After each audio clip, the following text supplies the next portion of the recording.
Good morning, students. Welcome back to the next topic of the chapter Cell, the basic unit of life. Let us discuss about the nucleus. How the nucleus looks like. You can see a diagram. Actually, the nucleus, it is a dark colored spherical or oval. So it's a diagram of nucleus. You can see very well. It is a dark colored spherical oval dot like structure near the centre of the cell called nucleus. ये वाला जो portion होता है nucleus का, ये पूरे cell के centre में प्रेजेंट होता है. पूरा एक बहुत बड़ा सेल है, सेल के सेंटर में छोटा सा एक न्यूक्लियस होता है जो एक डॉट के जैसा नज़र आता है. And this nucleus plays a central role in a cellular activities. किसी भी सेलुलर एक्टिविटीज़ में ये बड़ा ही इंपॉर्टेंट रोल प्ले करता है. The chromatin material get organised into chromosomes. आप ये देख रहे होंगे, ये थ्रेड लाइक स्ट्रक्चर्स हैं जो इसके सेंटर में ये लिखा है क्रोमेटिन नेटवर्क. राइट, ये क्रोमेटिन मटीरियल जो होता है ये क्या करता है, इसके अंदर इंफॉर्मेशन होती है. इंफॉर्मेशन किसकी होती है? Of inheritance from parents to the next generation. Parents की इंफॉर्मेशन होती है इसके अंदर और पेरेंट्स इसको देता है अपनी अगली जनरेशन को in the form of DNA. ये जो बना हुआ होता है, ये जितने क्रोमोसोम्स हैं अंदर, ये डीएनए के बने हुए हैं.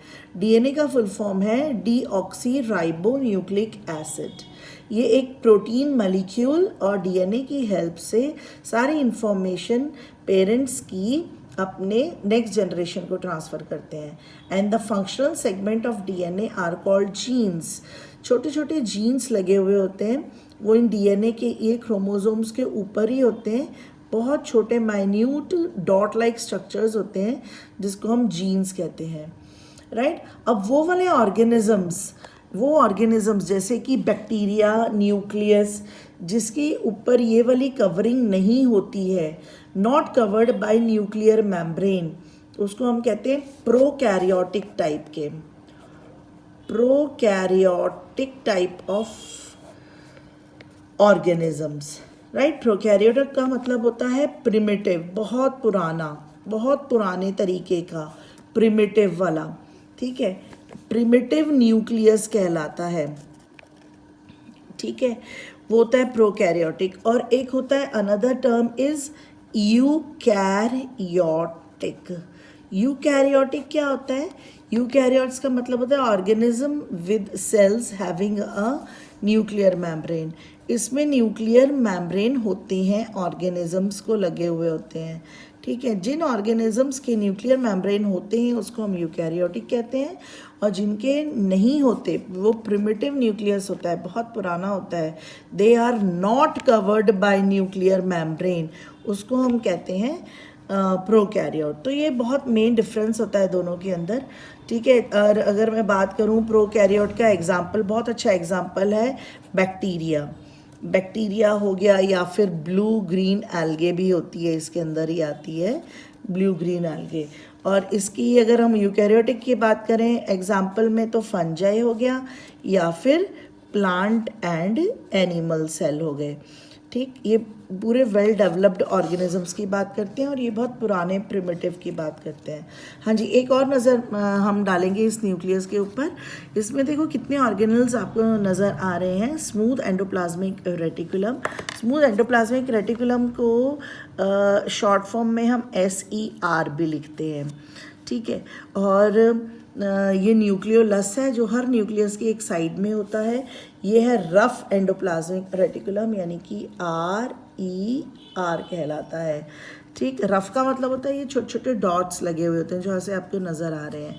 ठीक, अब उसके बाद ये जो न्यूक्लियर एनवेलप के 3 पार्ट्स दिखाए गए, आउटर मेम्ब्रेन, इनर मेम्ब्रेन और पेरी न्यूक्लियर स्पेसेस, ये इन बिटवीन वाला, ये न्यूक्लियोप्लाज्म है, ये राइबोसोम्स है. तो ये complete is the structure of nucleus, जैसे मैंने आपको अभी डिस्कस किया.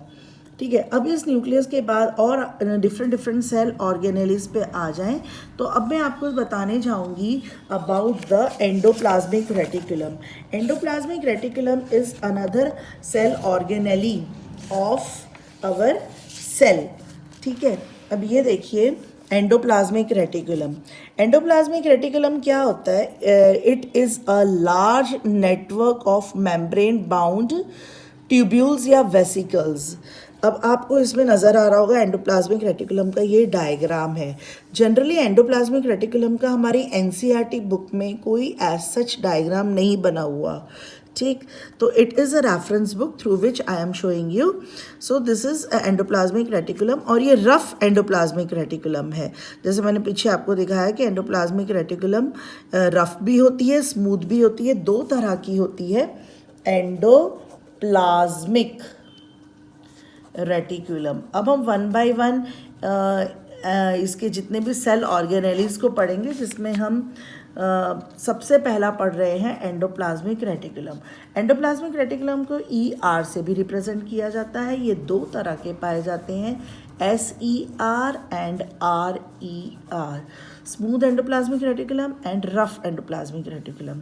तो रफ एंडोप्लाज्मिक रेटिकुलम जो होती है, इसकी अगर मैं बात करूँ तो it is attach to the outer surface of RER। SER, ribosomes are attach to the outer surface of RER। इसके साथ क्या चिपका हुआ होता है? राइबोसोम्स चिपके हुए होते हैं, ribosomes. And RER membrane has granny और रफ अपीयरेंस।